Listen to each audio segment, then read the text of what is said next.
Gebule sawa mbale timu y'eggwanga The Cranes yambalagane ne Congo Brazzaville Nambole omutendesi wa timu y'eggwanga The Cranes Micho Sedjovic Mutin havuddeyo n'ategeeza ng'enkambi bw'eri mu mbeera ennungi era ng'abasambi beesunga kwanganga Congo Brazzaville olunaku olw'enkya. Ready for the party tomorrow.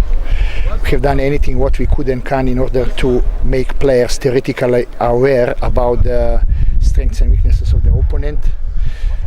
Theoretically aware what we are supposed to improve from the match against Zambia, match against Ghana, and match against Togo, and even last match we played competitive here against Comoros.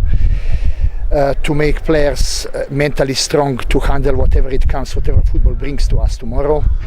To be physically fit as much as possible. To be technically effective and tactically competitive in order to get the result. Tegese era tuli motivated okuva ku draw je twafuna okuva e Ghana teyali nyangu ate nti betuvuganya nabo bagenda kusamba the two strong guys. They are going to play each other. I think basobola okufuna draw fene tufuna win ne tubanga tugenda ku top.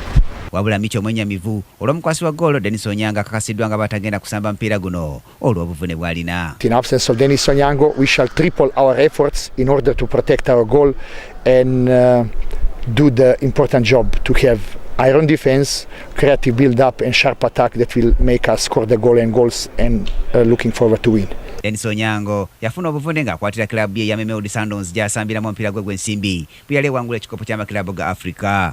Kwa kutendekebwa kutambudde bulungi mu kisaawe Nambole era nga Micho alabiddwako ng'afalaasira abasambi be okubeera abalindala obutakola nsobi yonna eyinza baviirako kusuula mpira guno.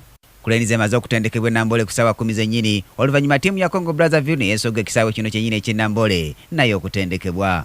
Bakira n'omutendesi Pierre Chentry essira naye alitadde kunoonya magoolo.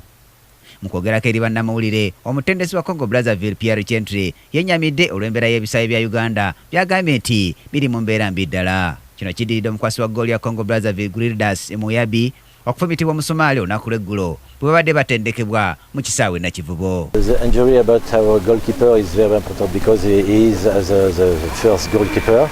That means that we will play with a second goalkeeper for tomorrow. It's incredible because this player put a nail in he make a save.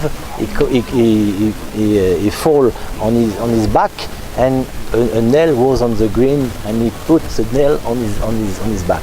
We cannot believe. I see that for the first time in my life, but it's a life. That means that we will play with our second goalkeeper.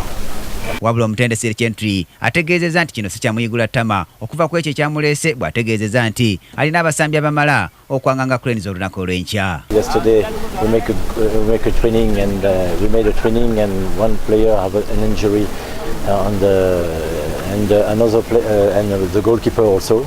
That means that we have some problem but we'll fight. Cranes etuuka ne Congo Brazzaville olunaku olw'enkya mu kisaawe Nambole era nga President Museveni anabeera omugenyi omukulu ku mupiira guno. Cranes yakubiri mu kibinja E ekikulembeddwamu Misiri n'obubonero busatu, Ghana eri mu kyakusatu ate Congo Brazzaville Cranes gyesamba olunaku olw'enkya mu kisaawe Nambole yekwebedde nga tenakuŋŋaanyayo kabonero konna. Empaka za kikopo kya nsi yonna 2018 ez'okusunsulamu nga kyakusambibwa mu ggwanga lya Russia. Brian Katende munabyamizannyo, Kingdom TV amalindirire. This is Kingdom TV.